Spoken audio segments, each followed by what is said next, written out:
اور وہ خود بھی آگ کی طرف جانے والے، جیسے فرعون کے بارے میں آتا ہے یقدم قومہ یوم القیامت فاوردہم النار، کہ قیامت کے دن وہ اپنی قوم کو لیڈ کر رہا ہوگا اور انہیں آگ میں لے جا کے گرائے گا۔ تو اس لیے بہت ضروری ہے کہ ہم خیر میں اچھا نمونہ بنے۔ اور ویسے بھی آپ دیکھیں کہ انسان کے امپریشنز ہوتے ہیں، انسان جو کچھ کرتا ہے، اچھا کرتا ہے یا برا کرتا ہے، اس کے آثار ہوتے ہیں۔ یعنی آپ اچھا کرتے ہیں اور آپ کو دیکھ کے جتنے لوگ خاموشی سے اچھا کر لیتے ہیں وہ سارے آپ کے آثار ہو گئے، اور ان سب کی نیکی آپ کی نیکی میں جمع ہو گئی۔ اور آپ کو دیکھ کر اگر کوئی شخص غلط ٹرینڈ اختیار کرتا ہے تو اس کی قباحت بھی آپ کے پلے میں پڑ گئی۔ تو متقین کا امام بننے کے لیے یاد رکھیے دو چیزیں بڑی اہم ہیں، ایک ہے صبر اور دوسرے ہے یقین۔ صبر اور یقین، یہ دو چیزیں ہوں تو یہ مقام حاصل کیا جا سکتا ہے۔ اللہ تعالیٰ فرماتے ہیں وَجَعَلْنَا مِنْهُمْ أَئِمَّةً يَهْدُونَ بِأَمْرِنَا لَمَّا صَبَرُوا وَكَانُوا بِآيَاتِنَا يُوقِنُونَ، اور جب انہوں نے صبر کیا تو ہم نے ان میں سے ایسے امام بنائے جو ہمارے حکم سے رہنمائی کرتے تھے اور وہ ہماری آیات پر یقین رکھتے تھے۔ یاد رکھیے ایک بچے کی تربیت صبر آزما کام ہوتا ہے، اور اس کے بارے میں ہوپ فل رہنا بھی بڑا ضروری ہوتا ہے، کیونکہ اگر ہم صبر کا دامن چھوڑ دیں اور یہ کہیں کہ یہ تو ماننے والے نہیں اور یہ ہماری سنتے نہیں، ٹھیک ہے جو چاہے کریں، اور ان کو کھلی چھٹی دے دیں، تو وہ تو بگاڑ کی آخری حد کو پہنچ جائیں گے، آپ کھلی چھٹی دے دیں گے نہیں، آپ کو اچھے اخلاق کے ساتھ، رویے کے ساتھ وقتاً فوقتاً ان کی اصلاح کا کام کرتے رہنا ہے، اور یہ صبر آزما کام ہے۔ یعنی بعض اوقات آپ کا دل اندر سے کٹ رہا ہوگا، آپ شدید غصے کا شکار ہوں گے، شدید نفرت کا شکار ہوں گے ان کے کسی غلط کام پر، لیکن آپ اس کا ایسا اظہار نہیں کریں گے کہ جس سے وہ ہمیشہ کے لیے آپ کو خیر بات کہہ کے چلے جائیں اور آپ سے کٹ جائیں۔ کیونکہ آپ دیکھیں بہت سے بچے ایسے ہوتے ہیں جو ماں باپ کی نیگنگ سے اور ماں باپ کی بد اخلاقی اور بدسلوکی سے پھر وہ ہمیشہ کے لیے ان کو چھوڑ ہی جاتے ہیں۔ تو ایسا کوئی طریقہ اختیار نہیں کرنا کہ جس سے وہ دور ہوں، بلکہ محبت کے ساتھ، یعنی اگر ان کے اندر آپ دیکھتے ہیں کچھ چیزیں ایسی ہیں جو درست نہیں، تو محبت کے ساتھ اور صبر کے ساتھ دعائیں کرتے کرتے ان کی اصلاح کرتے جائیں۔ ہو سکتا ہے آپ اپنی زندگی میں نہ دیکھیں وہ دن جس کو آپ دیکھنا چاہتے ہیں، لیکن مرنے کے بعد آپ کو ان کی دعائیں پہنچ رہی ہیں، آپ کی وہ محنت ضائع نہیں جائے گی۔ تو لمّا صبروا، صبر کرنا بہت ضروری ہے۔ اور پھر یہ ہے کہ ان کی طرف سے جتنی بھی آزمائشیں آئیں، ان کی طرف سے جو تکلیفیں آپ کو پہنچے، کیونکہ جو بھی ماں باپ بنتے ہیں وہ سب جانتے ہیں کہ اولاد کی طرف سے بعض اوقات آنکھوں کی ٹھنڈک سے زیادہ تکلیفیں ہی پہنچتی، یعنی وہ آپ کا مقام نہیں سمجھتے جب تک وہ خود ماں باپ نہیں بنتے، ان کو سمجھ نہیں آتی کہ ماں باپ کا مقام کیا ہے اور ماں باپ کی تکلیف کیا ہے۔ لہٰذا ایسے تمام مواقع پر صبر سے کام لینا ہے، اور دوسرا یہ کہ یقین رکھنا ہے، بے یقینی سے دعا نہیں کرنا، یقین رکھنا ہے کہ اللہ میری دعائیں سنتا ہے اور وہ ضرور سنے گا۔ لم اکن بدعائک رب شقیا، اے رب میں تجھ سے دعا مانگ کر کبھی بدبخت ہوا ہی نہیں، تو دعاؤں کا سننے والا ہے۔ ایسی دعا کرنے والوں کا انجام بہت بہترین ہے۔ اللہ تعالیٰ فرماتا ہے اولئک یجزون الغرفۃ، ایسے نیک بندے جن کے اندر یہ صفات ہوں، جو یہ چاہتے ہوں کہ ان کی اولاد اچھی ہو جائے، ان کے ازواج، ان کی بیوی، یہ شوہر اچھا ہو جائے، اور پھر صبر کے ساتھ یہ سب کام کریں، تو پھر ان کا انجام بھی بہت اچھا ہے۔ اور وہ کیا ہے کہ جنت کا اعلیٰ ترین مقام، جیسا کہ سورۃ العنکبوت میں آتا ہے والذین آمنوا وعملوا الصالحات لنبوئنہم من الجنۃ غرفا تجری من تحتها الانہار خالدین فیہا نعم اجر العاملین الذین صبروا وعلی ربہم یتوکلون۔ اور جو لوگ ایمان لائے اور انہوں نے نیک کام کیے، ہم انہیں ضرور لی جنت کے اونچے گھروں میں جگہ دیں گے، یعنی بہترین مقام پر جگہ دیں گے جن کے نیچے سے نہریں بہتی ہیں۔ یعنی اوپر جب ہوتا ہے تو نیچے کا سین زیادہ بہتر نظر آتا ہے، ہمیشہ ان میں رہنے والے ہیں۔ دنیا میں آپ اگر کوئی ایسی جگہ پر، کسی سی سائڈ پر، کسی بہترین سینری اور گرینری کے مقام پر، اونچے کسی ہائیسٹ فلور پر پینٹ ہاؤس خرید بھی لیں، رہ بھی لیں، لیکن آپ کو ہر وقت دھڑکا لگا رہتا ہے کہ پتہ نہیں کب دنیا سے چلے جانا ہے، یا اگر رینٹ پر رہ رہے ہیں تو پتہ نہیں کب یہاں سے نکلنا پڑ جائے، تو آپ پوری طرح انجوائے نہیں کر سکتے۔ یعنی انسان جتنا بھی چاہے دنیا میں کمپلیٹ انجوائمنٹ ہے ہی نہیں، کیونکہ اس کے ساتھ کئی مسائل اور کئی مشکلات ہوتی ہیں، لیکن آخرت میں بلند ترین مقامات میں فرمایا خالدین فیہا، وہ اس میں ہمیشہ رہیں گے، نکلنے کا، اس کو چھوڑنے کا، اس کے خراب ہونے کا، اس کی مینٹیننس کا کوئی فکر ہی نہیں ہے، صرف انجوائمنٹ ہی ہے۔ نعم اجر العاملین، لیکن یہ کس کو ملتا ہے؟ جو عمل کرتے ہیں، جو کام کرتے ہیں، جو محنت کرتے ہیں۔ کتنا اچھا اجر ہے عمل کرنے والوں کا۔ کون ہے وہ عمل؟ کیا دو عمل بتائے گئے؟ الذین صبروا وعلی ربہم یتوکلون، وہ جو صبر کرتے ہیں اور اپنے رب پر توکل کرتے ہیں، بھروسہ کرتے ہیں۔ اور اس کے علاوہ حدیث سے بھی اس مقام کو حاصل کرنے کی بات ہمیں پتہ چلتی ہے۔ نبی صلی اللہ علیہ وسلم نے فرمایا جنتی لوگ اپنے سے بلند کمرے والے کو، غرفہ والوں کو اپنے اوپر ایسے دیکھیں گے جیسے وہ دنیا میں چمکدار گہرے ستارے کو دیکھ، اتنے بلند ہوں گے ان کے مقامات. آپ سوچئے کبھی آپ جب جہاز پر ونڈو سیٹ پر بیٹھے ہوتے ہیں تو آپ جب نیچے دیکھتے ہیں تو بعض بہت ہی خوبصورت مناظر نظر آتا ہے. تو آپ سوچئے کہ جس کا گھر وہ ستارے کی جگہ پر ہو, اتنا بلند مقام اس کو مل چکا ہو, تو پھر اس کو کیا کچھ نظر نہیں آئے گا نیچے. فرمایا کہ جس طرح وہ دنیا میں چمکدار گہرے ستارے کو دیکھتے ہیں جو آسمان کے مشرقی اور مغربی کنارے میں بہت دور ہوتا ہے, ان میں سے ایک دوسرے سے افضل ہوگا. لوگوں نے عرض کیا یا رسول اللہ یہ تو انبیاء کے محل ہوں گے جنہیں ان کے سوا اور کوئی نہ پا سکے گا. آپ نے فرمایا نہیں, اس ذات کی قسم جس کے ہاتھ میں میری جان ہے, یہ ان لوگوں کے لیے ہے جو اللہ پر ایمان لائے اور انبیاء کی تصدیق کی. ایک اور روایت میں آتا ہے بے شک جنت میں ایسے غرف ہیں جنتی ان کے باہر والے حصے کو اندر سے دیکھ سکیں گے اور اندر والے حصے کو باہر سے دیکھ سکیں گے. اللہ نے یہ ایسے شخص کے لیے تیار کیے ہیں جو لوگوں کو کھانا کھلائے اور سلام عام کرے اور رات کو نماز ادا کرے جب لوگ سو رہے ہیں. اور الحمدللہ رمضان ایسا مہینہ ہوتا ہے کہ جس میں آپ یہ تینوں کام کر سکتے ہیں. آپ کی حرص ہوتی ہے کہ زیادہ سے زیادہ لوگوں کو افطار کرایا جائے, زیادہ سے زیادہ لوگوں تک راشن پہنچایا جائے, یعنی ان کو کھلایا جائے. اور جب آپ مسجد جاتے ہیں تو تراویح بھی ہوتی ہے اور بہت سے لوگ مل جاتے ہیں تو سلام پہ سلام ہو رہا ہوتا ہے, یا دینی مجالس کا زور ہوتا ہے رمضان میں جس میں لوگ اکٹھے ہوتے ہیں تو پھر ایک دوسرے سے ملاقات کر کے سلام کے مواقع آتے ہیں. اور یہ صرف رمضان ہی کے لیے نہیں ہے بلکہ سارا سال انسان ایسے کاموں کی رغبت رکھے, ایسے کاموں سے محبت کرے. اور ان کی جنت میں وہ کیا ہوگا, وَيُلَقَّوْنَ فِيهَا تَحِيَّةً وَسَلَامًا, وہاں ان کو سلام اور دعا دی جائے گی. تحیہ کہتے ہیں زندگی کی دعا دینا, یعنی ان کے استقبال کے لیے ایسے فرشتے موجود ہوں گے جو انہیں سلام بھی کریں گے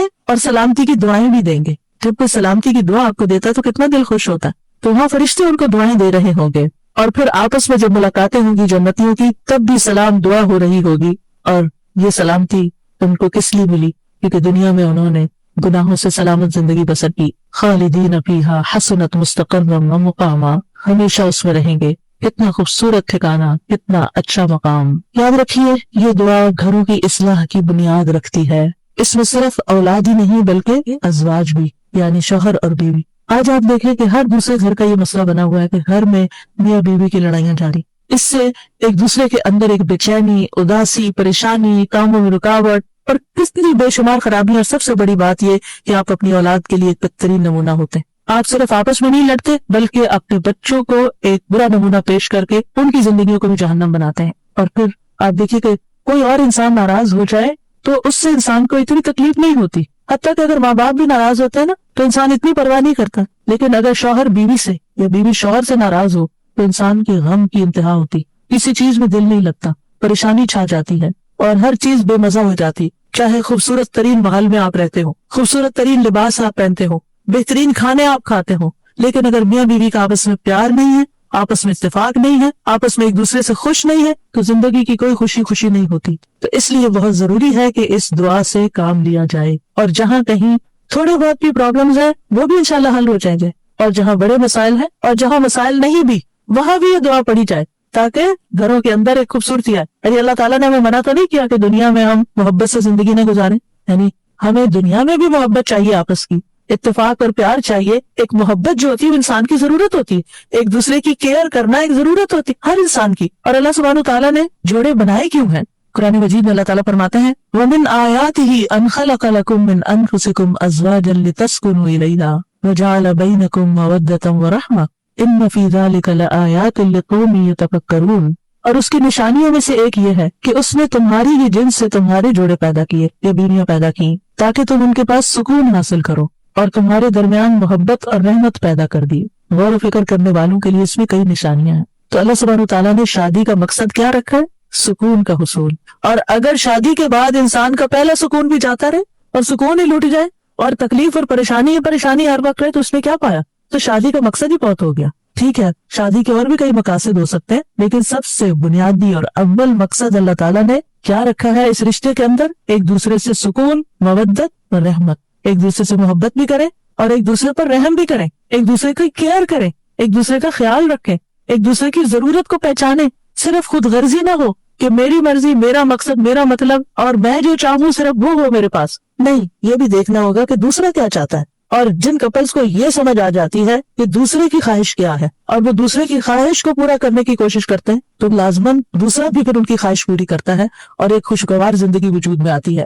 اسی طرح اللہ تعالیٰ نے سورۃ النحل میں بھی فرمایا وَاللَّهُ جَعَلَ لَكُم مِّنْ أَنفُسِكُمْ أَزْوَاجًا وَجَعَلَ لَكُم مِّنْ أَزْوَاجِكُمْ بَنِينَ وَحَفَدَةً وَرَزَقَكُم مِّنَ الطَّيِّبَاتِ أَفَبِالْبَاطِلِ يُؤْمِنُونَ وَبِنِعْمَةِ اللَّهِ هُمْ يَكْفُرُونَ۔ اور اللہ نے تمہارے لیے تمہارے نفسوں سے بیویاں پیدا کی اور تمہارے لیے تمہاری بیویوں سے بیٹے اور پوتے پیدا کیے، یعنی اللہ نے ان سے تمہیں اولاد دی اور اس سے تمہیں پاکیزہ چیزوں سے رزق عطا کیا، کیا پھر بھی وہ باطل پر ایمان لاتے اور اللہ کی نعمت کا انکار کرتے ہیں، یعنی اللہ تعالیٰ کی نعمتوں کی ناشکری کرتے ہیں؟ تو یاد رکھیے کہ گھروں کی اصلاح کا انحصار ازواج کی اصلاح پر ہے، آپس کے اتفاق پر ہے، اور اولاد کی اصلاح سے پہلے ازواج کی اصلاح کی بات ہے۔ ابن علام کہتے ہیں کہ یہ دعا یعنی ازواج کے بارے میں شروع ہوتی ہے، کیونکہ اگر ازواج کی اصلاح ہو تو اولاد کی اصلاح ہوتی ہے، یعنی شوہر یا بیوی کی اصلاح ہو جائے، وہ ایک دوسرے کے لیے آنکھوں کی ٹھنڈک ہو، تو اولاد خود بخود آنکھوں کی ٹھنڈک ہوتی چلی جائے گی۔ اور آنکھوں کی ٹھنڈک سے مراد یہ نہیں ہے صرف کہ ایک شوہر اپنی بیوی کو زیادہ خوبصورت دیکھے یا تندرست دیکھے، بلکہ اس حال میں دیکھے کہ وہ اللہ کی فرما بردار ہو، کیونکہ ایک حدیث میں آتا ہے کہ دنیا متاع اور دنیا کی سب سے بہترین متاع نیک بیوی ہے، یعنی دنیا میں جتنی بھی نعمتیں ہیں اصلاح کی بات ہے۔ ابن علام کہتے ہیں کہ یہ دعا یعنی ازواج کے بارے میں شروع ہوتی ہے، کیونکہ اگر ازواج کی اصلاح ہو تو اولاد کی اصلاح ہوتی ہے، یعنی شوہر یا بیوی کی اصلاح ہو جائے، وہ ایک دوسرے کے لیے آنکھوں کی ٹھنڈک ہو، تو اولاد خود بخود آنکھوں کی ٹھنڈک ہوتی چلی جائے گی۔ اور آنکھوں کی ٹھنڈک سے مراد یہ نہیں ہے صرف کہ ایک شوہر اپنی بیوی کو زیادہ خوبصورت دیکھے یا تندرست دیکھے، بلکہ اس حال میں دیکھے کہ وہ اللہ کی فرما بردار ہو، کیونکہ ایک حدیث میں آتا ہے کہ دنیا متاع اور دنیا کی سب سے بہترین متاع نیک بیوی ہے، یعنی دنیا میں جتنی بھی نعمتیں ہیں ان میں سے سب سے بڑی نعمت ایک مرد کے لیے کیا ہے؟ ایک نیک بیوی ہے، ایک اچھی بیوی ہے۔ اور نیکی صرف نماز روزے کا نام نہیں ہوتی، نیکی اچھے اخلاق کا نام ہوتی ہے۔ ایک اور حدیث میں آتا ہے نا کہ جب ایک عورت 5 وقت کی نماز پڑھے، رمضان کے روزے رکھے اور اپنے شوہر کی اطاعت کرے، جب وہ اس کو دیکھے، اس کو خوش کر دے، تو وہ جنت کے جس دروازے سے چاہے داخل ہو جائے، یعنی اس تعلق کی بہتری اور خوبصورتی کا اتنا زیادہ اہتمام کیا گیا ہے۔ اور پھر آپ دیکھیے کہ متقین کا امام بننے کے لیے انسان کو پہلے گھر میں اچھا امام بننے کی ضرورت، یعنی گھر سے باہر آپ اسی صورت میں اچھے امام بن سکتے ہیں جب آپ گھر کے اندر خوبصورتی لاتے ہیں اور اس کے لیے کوشش بھی کرتے ہیں۔ دیکھیے کچھ رشتے ہمیں اللہ کی طرف سے بنے بنائے مل جاتے ہیں، جیسے ماں باپ کا رشتہ ہے، ماں باپ سے آپ کو انکنڈیشنل لو ملتا ہے، آپ اچھا کریں، آپ برا کریں، آپ ان کو خوش کریں، آپ ان کو ستائیں، آپ ان کے قریب ہوں، آپ ان سے دور ہوں، وہ آپ سے محبت کرتے ہی نہیں گے، آپ زندہ ہو، آپ مر جائیں، ہر صورت میں محبت کرتے ہیں۔ آپ نے دیکھا ان ماؤں کو جن کا کوئی بچہ فوت ہو جائے تو وہ زندہ کو بھول گئے، اسی کو یاد کرتے رہتے ہیں جو چلا گیا ہے، قریب ہو تب بھی محبت کرتے ہیں، دور ہو تب بھی محبت کرتے ہیں۔ ماں باپ کی محبت انکنڈیشنل، لیکن ازواج کی محبت کنڈیشنل ہوتی ہے۔ اگر آپ اچھے اخلاق کا مظاہرہ کریں گے، اچھے انسان بن کر رہیں گے تو آپ کی محبت بڑھتی جائے گی، لیکن اگر آپ اپنے اخلاق کو کھو دیں گے تو پھر اس محبت میں کمی آنی شروع ہو جائے گی۔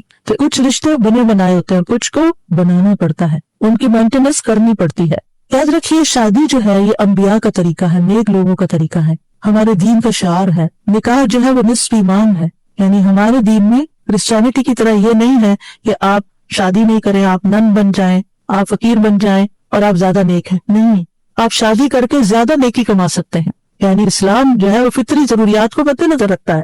اللہ تعالیٰ فرماتے ہیں یقیناً آپ سے پہلے بھی ہم نے کئی رسولوں کو بھیجا اور ہم نے ان کے لیے بیویاں اور اولاد بنائی، یعنی پیغمبر بھی بیویوں والے اور اولادوں والے تھے۔ نبی صلی اللہ علیہ وسلم نے فرمایا نکاح میری سنت ہے، بس جو میری سنت پر عمل نہیں کرتا وہ مجھ سے نہیں، تم لوگ شادی کیا کرو، یعنی شادی کرنا بھی ایک نیکی کا کام ہے، عبادت ہے، کیونکہ میں تمہاری تعداد کی بنا پر سابقہ امتوں سے کثرت تعداد میں مقابلہ کروں گا۔ ایک اور روایت سے پتہ چلتا ہے کہ شادی نہ کرنے والا نبی صلی اللہ علیہ وسلم کے طریقے سے منہ موڑنے والا ہے۔ آپ کو یاد ہوگا کہ وہ 3 صحابہ جو نبی صلی اللہ علیہ وسلم کی ایبسنس میں حضرت عائشہ کے پاس پوچھنے گئے تھے کہ آپ کے اعمال کیا ہیں، تو جب انہوں نے بتایا تھا کہ وہ تو اللہ کے نبی ہیں، تو اس لیے ایک نے کہا میں کبھی گوشت نہیں کھاؤں گا، دوسرے نے کہا میں کبھی رات کو نہیں سوؤں گا، تیسرے نے کہا میں کبھی شادی نہیں کروں گا۔ تو نبی صلی اللہ علیہ وسلم کو جب یہ باتیں پتہ چلی تو آپ نے اللہ تعالیٰ کی حمد و ثنا کی اور فرمایا ان لوگوں کو کیا ہو گیا ہے جنہوں نے ایسی اور ایسی باتیں کہی ہیں، میں رات میں نوافل بھی پڑھتا ہوں، سوتا بھی ہوں، نفلی روزہ رکھتا ہوں اور چھوڑ بھی دیتا ہوں، نکاح بھی کرتا ہوں، بس جو شخص میرے طریقے سے منہ موڑے گا وہ مجھ سے نہیں،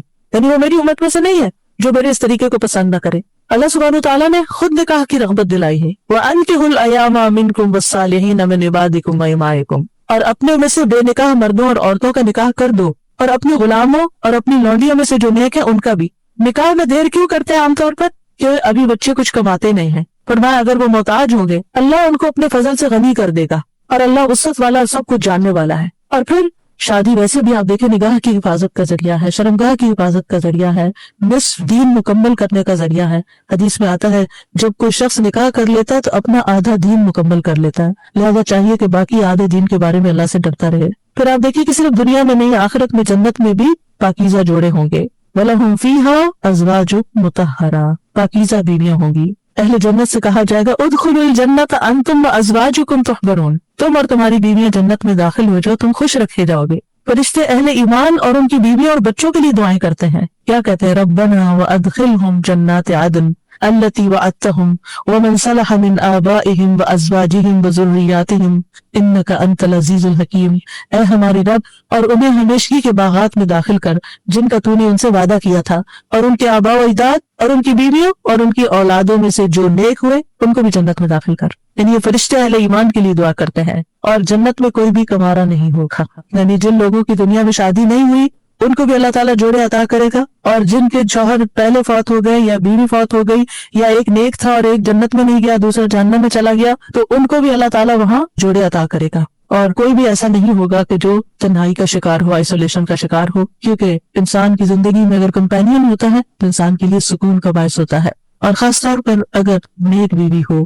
قرآن مجید میں آتا ہے فالصالحات قانتات، نیک عورتیں وہ ہیں جو شوہروں کی فرمانبردار ہوں، ان کی بات ماننے والی ہوں، اور ان کی عدم موجودگی میں اللہ کی حفاظت میں ان کے حقوق کی حفاظت کرنے والی، یعنی اپنی جان اور مال کی حفاظت کریں جب شوہر نہ بھی موجود ہوں۔ پھر ہمیں یہ کہا گیا ہے کہ پاک دامن عورت سے شادی کی جائے، اور عورت سے شادی کا معیار کیا رکھا گیا؟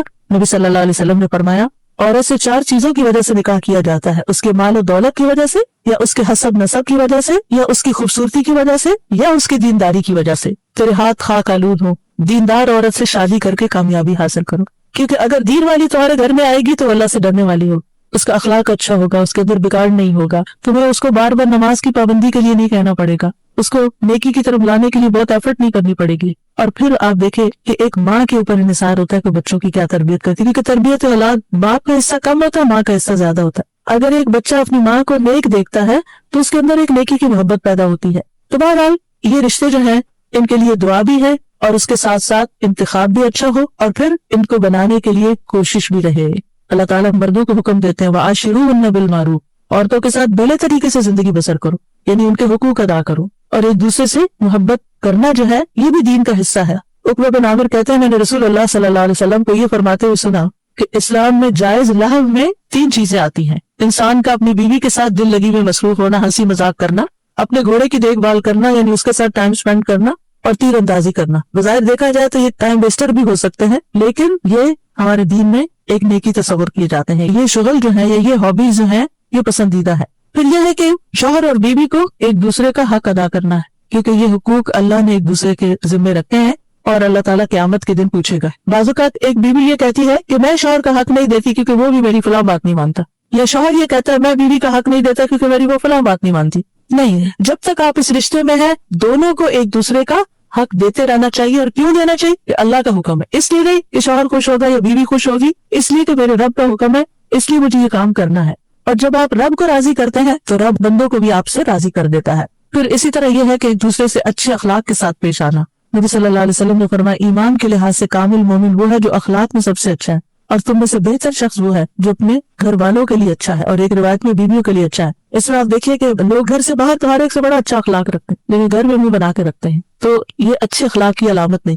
اللہ تعالیٰ نے جو کرائیٹیریا دیا ہے وہ کیا ہے کہ سب سے اچھا وہ ہے جس کا گھر میں اخلاق اچھا ہے۔ پھر اسی طرح یہ ہے کہ بدزبانی نہیں کرنی چاہیے۔ پھر بیوی کے ذمہ ہے کہ شوہر کی بات ماننے کے علاوہ شوہر کے مال اور اولاد کی حفاظت کرنے والی ہو، ان کو ضائع نہ کرے، صابر و شاکر ہو۔ شوہر کی ذمہ داری کیا ہے کہ گھر والوں پر خوشی سے خرچ کرے، اور نبی صلی اللہ علیہ وسلم نے فرمایا جو شخص اپنے اوپر خرچ کرتا ہے تاکہ وہ اس کے ذریعے لوگوں سے مانگنے سے بچے وہ اس کے لیے صدقہ ہے، یعنی آپ اپنی پرسنل نیڈز کے لیے سپینڈ کرتے ہیں یہ بھی صدقہ ہے۔ جو شخص اپنی بیوی اور بچوں اور اپنے گھر والوں پہ خرچ کرتا ہے وہ بھی صدقہ شمار ہو جاتا ہے، یعنی شوہر کے نامہ اعمال میں وہ نیکی لکھی جاتی ہے کہ یہ اپنی بیوی پر بچوں پر خرچ کرنے والا ہے۔ پھر اسی طرح اچھے گزران کا اصول کیا ہے کہ ایک دوسرے کی اچھی عادتوں پر نظر رکھی جائے اور بری عادتوں کو اگنور کیا جائے۔ اگر ہم نے یہ ایکویشن بدلی، یہ بری عادتوں کو ہر وقت ہائی لائٹ کیا، تم یہ نہیں کرتی، تم یہ نہیں کرتے، تم یہ نہیں کرتی، تم یہ نہیں کرتے، تو پھر زندگی جہنم بن سکتی ہے. کیونکہ ہر وقت اگر انسان اسی میں کوڑتا رہے کہ اس شخص میں کیا خرابی ہے، کیا نہیں ہے، کیا کون سی برائی ہے، کون سی غلط عادت ہے، اور اسی پہ لڑائی جھگڑا کرتا رہے، تو زندگی میں انجوائمنٹ نہیں رہتی. بلکہ اس کے برعکس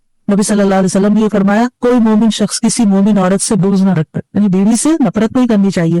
اگر عورت کی ایک عادت ناپسند ہوگی تو کوئی دوسری عادت پسند ہوگی. تو کیا مطلب ہے کہ ناپسند بات کو چھوڑو، جو پسندیدہ ہے اس پر نظر رکھو. پھر اسی طرح یہ ہے کہ نیک اولاد کے لیے بھی کوشش کے علاوہ اور دعائیں بھی ہمیں سکھائی گئی ہیں، جیسے ان کی پیدائش سے پہلے ہی دعا کرنا، رب ہب لی من الصالحین، اے میرے رب مجھے نیک اولاد عطا کر. یعنی ابھی اولاد ہوئی نہیں لیکن پہلے سے ہی دعا مانگنا شروع ہو جائے انسان، یا اللہ مجھے نیک اولاد دینا.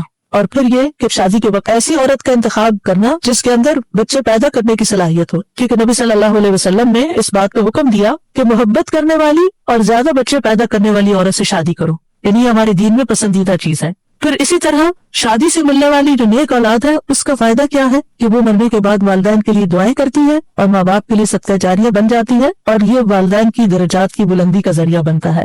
جہاں تک اولاد کی تربیت کا تعلق ہے تو اولاد کے بارے میں سوال ہوگا، یعنی ماں باپ دونوں سے پوچھا جائے گا کہ انہوں نے ان کی تربیت میں کیا کوشش کی. پھر اسی طرح اولاد کا پہلا حق کیا ہے؟ حدیث میں آتا ہے نبی صلی اللہ علیہ وسلم نے فرمایا، اپنے نطفوں کے لیے اچھی عورت کا انتخاب کرو، یعنی نیک عورت کا انتخاب کرو، اور دین میں ہم پلہ عورتوں سے نکاح کرو، اور ہم پلہ مردوں کو اپنی بیٹیوں کا نکاح کر کے دو.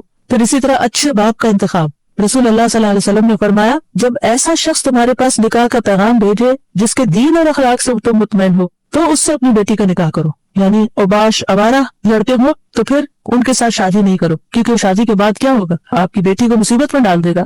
فرمایا اگر ایسا نہیں کرو گے تو زمین میں فتنہ اور زبردست فساد برپا ہوگا، یعنی پھر فساد ہی فساد، بگاڑ ہی بگاڑ.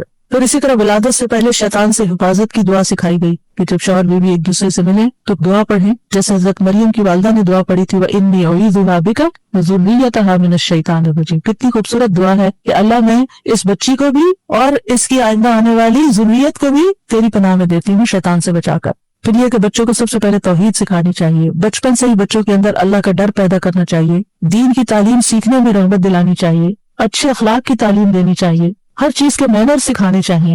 اور پھر اس کے لیے اگر سرزنش بھی کرنی پڑے، ڈانٹنا بھی پڑے تو اس میں بھی کوئی حرج نہیں ہے. اپنے ساتھ نیک کاموں میں شامل کرنا چاہیے، جیسے ابراہیم علیہ السلام نے کیا کیا تھا، کعبہ کی تعمیر میں کس کو ساتھ شامل کیا تھا، اسماعیل علیہ السلام. پھر اولاد کے درمیان عدل کرنا چاہیے، بچوں سے پیار کرنا چاہیے. کچھ ماں باپ بچوں سے پیار نہیں کرتے، ایسے والدین کی مذمت کی گئی ہے.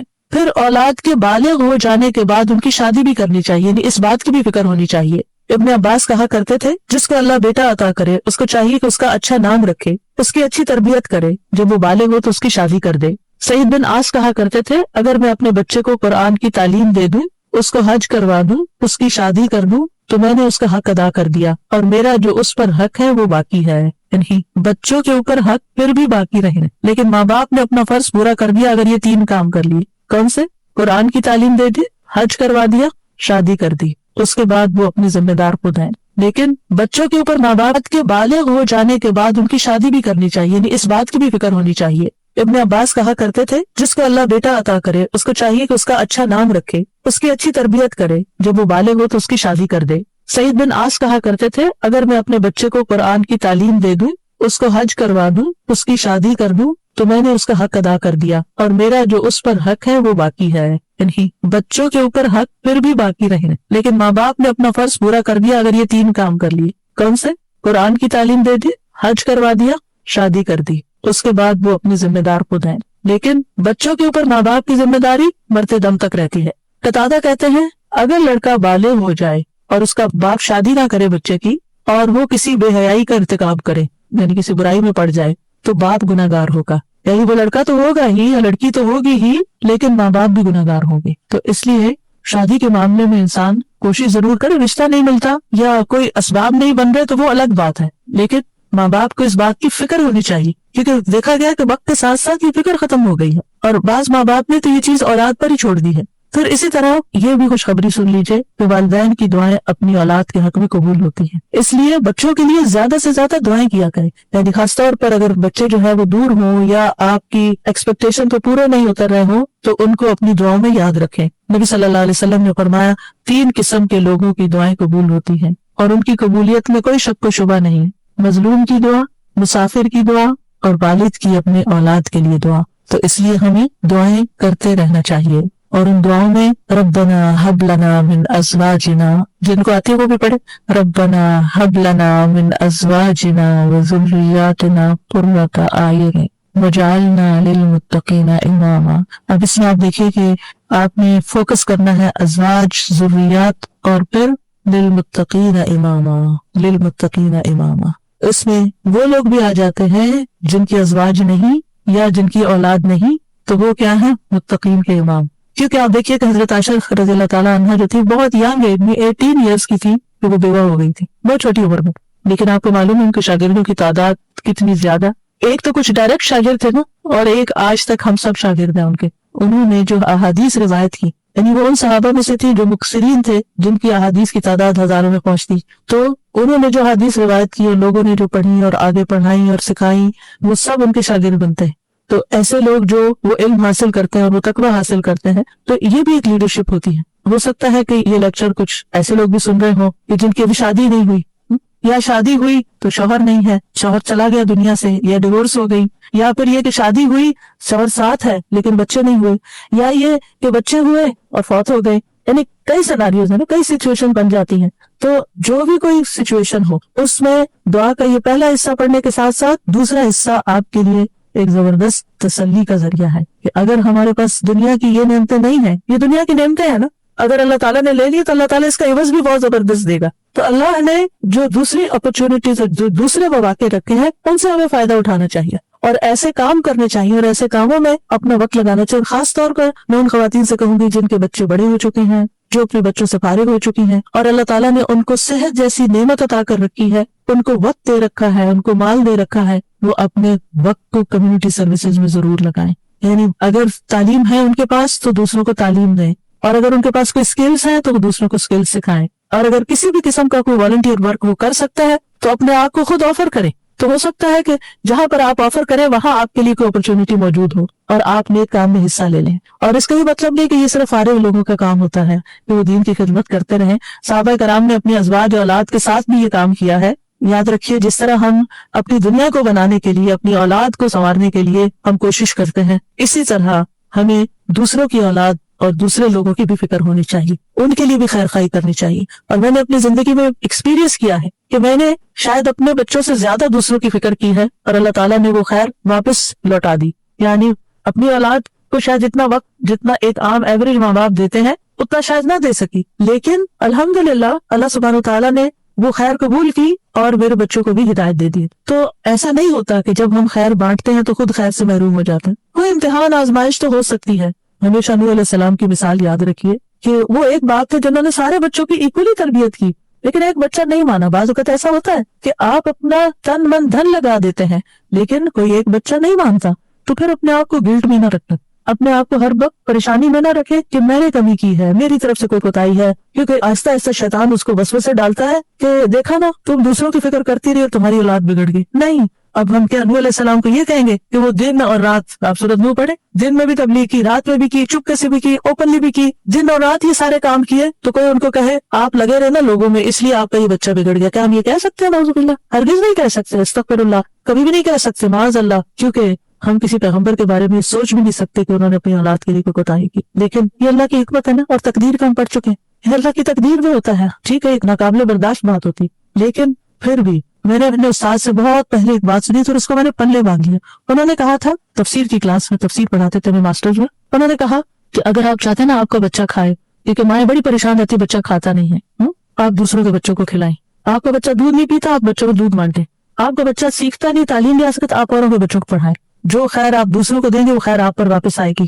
ان احسنتم لانفسکم, یہ نہیں ہو سکتا کہ آپ دوسروں کے لیے بھلا کریں اور اللہ تعالیٰ آپ کو چھوڑ دے. ان تنصروا اللہ ینصرکم ویثبت اقدامکم, دین کی مدد کرنا اللہ کی مدد حاصل کرنے کا ذریعہ, اور ثابت قدمی کا, دین پر ثابت قدمی کا. کیونکہ آپ دیکھیں, اگر آپ پاور ہاؤس سے اپنے گھر کی بجلی کا کنیکشن کاٹ دیتے ہیں تو کیا ہوتا ہے, آپ کا گھر اندھیرے میں چلا جاتا ہے. قرآن سے, قرآن والوں سے, قرآن کی مجالس سے اگر آپ اپنے آپ کو یہ کہہ کے پیچھے کر لیتے ہیں کہ میں اپنے بچوں کی تربیت کر رہی ہوں, تو یہ ایک دھوکہ ہوگا. کیونکہ ایسے بچوں کی تربیت نہیں ہوتی. اگر آپ کا دل خالی ہے اور آپ کے اندر ایمان بھرا ہوا نہیں ہے، اگر آپ کے اندر یقین نہیں ہے، اگر آپ ایک اچھے رول ماڈل نہیں ہے، اور یہ ساری چیزیں آپ کو قرآن سے جڑے رہنے سے ملتی ہیں، قرآن والوں سے جڑے رہنے سے ملتی ہیں، تو پھر آپ اپنے بچے کی تربیت خالی کولی کہاں سے کریں گے؟ آپ 24 گھنٹے بھی اپنے بچے پہ اینک لگا کے رکھے نا کہ میں اس پہ توجہ کر رہی ہوں، ہدایت پھر بھی اللہ نے دینی ہے. لیکن جب آپ اللہ کا کام کریں گے تو انشاءاللہ اللہ تعالیٰ آپ کے بچوں کو ضرور ہدایت دے، وہ آپ کو تنہا نہیں چھوڑے گا. اور اگر پھر بھی ان کو ہدایت نہیں ملتی تو معلوم نہیں اللہ کی کیا حکمت ہے جو ہمیں نہیں پتا.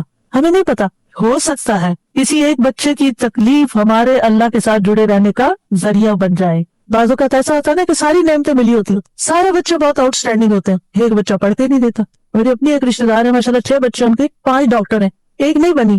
تو اب اللہ کی مرضی نا، باپ بھی ڈاکٹر، سارا گھرانہ ڈاکٹرز کا، لیکن جو نہیں بنی اب وہ سارا وقت اپنے آپ کو کوسے، شاید میں نے اس کی تربیت میں کوئی کمی کی، شاید میں نے اس کو صحیح سے نہیں پڑھایا. نہیں بھائی، اس کی نہیں تھی دلچسپی. ہر کوئی ڈاکٹر نہیں بننا چاہتا، ہر کوئی دین کا عالم نہیں بننا چاہتا، ہر کوئی وہ کام نہیں کرنا چاہتا جو آپ اس کے لیے سجیسٹ کر رہے ہیں. اس کی اپنی ایک سوچ ہے، اس کی اپنی ایک رائے ہے. تو اس میں بچوں کو مارجن بھی دے، اس میں تھوڑی سی آزادی بھی دے، اور ان کے لیے خوب دعائیں کریں. کیونکہ جب ہماری زندگی میں کوئی مشکل آ جاتی ہے نا، کوئی آزمائش آ جاتی ہے، تو پھر کیا ہوتا ہے، ہم اللہ سے اور قریب ہو جاتے ہیں. بعض اوقات پتہ کیا ہوتا ہے، ہم نماز کے ساتھ چند نوافل پڑھ لینا ایکسٹرا، اور چند نفلی روزے رکھ لینا، اور حج کے ساتھ عمرہ بھی کر لیں، پھر ہم اپنے آپ کو کیا سمجھنے لگتے ہیں، ہم بہت نیک ہو گئے، ہم نے بہت اچھے اچھے کام کر لیے ہیں. لیکن ہوتا کیا ہے کہ ابھی کمی ہوتی ہے کہیں اور ہمیں پتہ نہیں ہوتا، اتنے میں اللہ کی طرف سے کوئی آزمائش آ جاتی ہے. پھر جو ہماری دعاؤں میں رونا ہوتا ہے، اور پھر جو ہماری دعاؤں میں اخلاص ہوتا ہے، اور پھر جو ہماری دعاؤں میں اصرار ہوتا ہے اور تکرار ہوتا ہے اور ہمارا تڑپنا ہوتا ہے، وہ اس سے پہلے نماز، روزہ، حج، زکوٰۃ کسی چیز میں نہیں تھا. ہم آزمائش کے ساتھ جتنے اللہ کی طرف جاتے ہیں، نعمتوں کے ساتھ اتنے نہیں جاتے. یہ مانی یہ بات ہم سب کو تجربہ ہے. تو اس لیے بہت ضروری ہے کہ ہم کوشش کریں اور اس کے ساتھ ساتھ اللہ سے دعا کرتے رہیں، وَجْعَلْنَا لِلْمُتَّقِينَ إِمَامًا، اللہ ہمیں متقی ساتھی دے، متقی دوست دے، متقی اٹھنے بیٹھنے والے دے. ایسے لوگوں میں اٹھے بیٹھے ملیں جلیں اور ان کی رہنمائی کریں کہ جو تقوی والے ہو، تاکہ ہمارے تقوی میں بھی اضافہ ہوتا چلا جائے. کیونکہ انسان اپنے ماحول کی پیداوار ہوتا ہے، جس طرح کے دوستوں میں، جس طرح کے لوگوں میں وہ رہتا ہے، ویسی ہی سوچ اس کی بننا شروع ہو جاتی ہے. اور پھر ابراہیم علیہ السلام کی دعا بھی کہ ربی ہب لی من الصالحین، کہ اللہ اپنے پاس سے صالح بچہ دے دے، میں تو نیک بنانے سے رہا. اور یہ ابراہیم علیہ السلام مانگ رہے ہیں، اور اللہ سبحانہ تعالیٰ نے پھر ان کو کیسی نیک اولاد عطا کی. اسماعیل علیہ السلام کتنے فرما بردار تھے، اسحاق علیہ السلام کتنے غلام علیم تھے، علم والے، اور ان کی نسل میں بھی علم آیا. اور پھر آپ دیکھیے کہ ابراہیم علیہ السلام نے یہاں صرف یہ نہیں کہا کہ ربی حب لی من الصالحین، بلکہ اس سے پہلے ایک بات کہی تھی. وہ کیا تھی؟ سورہ صافات میں وقال انی ذاہب الی ربی سیہدین، میں اپنے رب کی طرف جا رہا ہوں، میں رب کا بن رہا ہوں، وہ مجھے ہدایت دے گا. پھر مانگا اللہ مجھے نیک اولاد بھی دے دے. ہم کیا کرتے ہیں، ہم خود تو نیک بنتے نہیں، انی ذاہب الی ربی کرتے نہیں، نہ نیکی کی طرف جاتے ہیں، نہ نیک کام کرتے ہیں، نہ دین کا کام کرتے ہیں، اور پھر ہم کہتے ہیں اللہ مجھے نیک اولاد دے، میری اولاد کو نیک بنا دو. یہ کیسے ہوگا؟ پہلے آپ خود تو بنے، پہلے آپ خود تو وہ کام کریں کہ جو آپ کو کر کے دکھانے ہیں بچے کو کہ ایسے نیک کام کرتے ہیں. اور پھر آپ دیکھیں کہ ابن جریر طبری کہتے ہیں کہ ابراہیم علیہ السلام کی دعا یہ تھی کہ اللہ مجھے اپنی طرف سے ایسا بیٹا عطا کر جو نیک لوگوں میں سے ہو، ایسے لوگ جو تیری اطاعت کرتے ہیں، تیری نافرمانی نہیں کرتے، زمین میں اصلاح کے کام کرتے ہیں اور زمین میں فساد برپا نہیں کرتے. یعنی مجھے ایسی اولاد چاہیے. اس سے یہ بات بھی پتہ چلتی ہے کہ انسان خواہ کتنا ہی قدر و منزلت والا ہو، خلیل اللہ ہی کیوں نہ ہو، پھر بھی وہ اللہ کا محتاج ہے، پھر بھی وہ اللہ تعالیٰ سے دعائیں کرے کہ ربی حب لی من الصالحین. اور اصلاح کی اپنی ایک اہمیت ہے، یعنی صرف اولاد نہیں مانگی بلکہ نیک اولاد مانگی، کیونکہ صرف اولاد آپ کے لیے مصیبت کا سبب ہو سکتی ہے اور نیک اولاد آپ کے لیے آنکھوں کی ٹھنڈک کا سبب ہوگی. اور پھر یہ کہ ابراہیم علیہ السلام کی دعا میں وَمِن ذُرِّيَّتِنَا أُمَّةً مُسْلِمَةً لَكَ، سبحان اللہ، اتنی بڑی دعا مانگ لی. یعنی صرف نیک اولاد نہیں بلکہ ہماری ذریات، یعنی اولاد کی اولاد، اولاد کی اولاد، اولاد کی اولاد، اس میں ایک امت مسلمہ پیدا کرتے. کتنے خوبصورت الفاظ کا چناؤ تھا. پہلے حبلی کہا، اللہ تحفہ چاہیے تیری طرف سے، ہدیہ چاہیے، ہبہ چاہیے، میں نے کچھ نہیں کیا، مجھے تیری طرف سے عنایت چاہیے کہ تو مجھے ایسا بیٹا عطا کر دے کہ جس کے اندر فطرت میں اندر خیر ہو، اندر نیکی ہو، اور بڑا ہو کے وہ اچھے کام کرے. اور پھر صرف یہ وَمِن ذُرِّيَّتِنَا أُمَّةً مُسْلِمَةً لَكَ، اللہ ہماری اولاد میں سے ایسے لوگ پیدا کر جو تیرے فرما بردار مُسْلِمَةً لَكَ ہوں. اور پھر آپ دیکھیے کہ کس طرح اللہ سبحانہ تعالیٰ نے ابراہیم علیہ السلام کو نوازا. سبحان اللہ، ابو الانبیاء ہے، انبیاء کے باپ ہیں. اور پھر آپ دیکھیے کہ جتنے بھی الہامی مذاہب ہیں، کرسچینٹی ہے یا جوڈازم ہے، اسلام ہے، ان سب کے وہی لیڈر ہیں. اللہ تعالیٰ نے کہا تھا نا انی جاعلک للناس اماما، یا ابراہیم میں تمہیں لوگوں کا امام بنانے والا ہوں. اور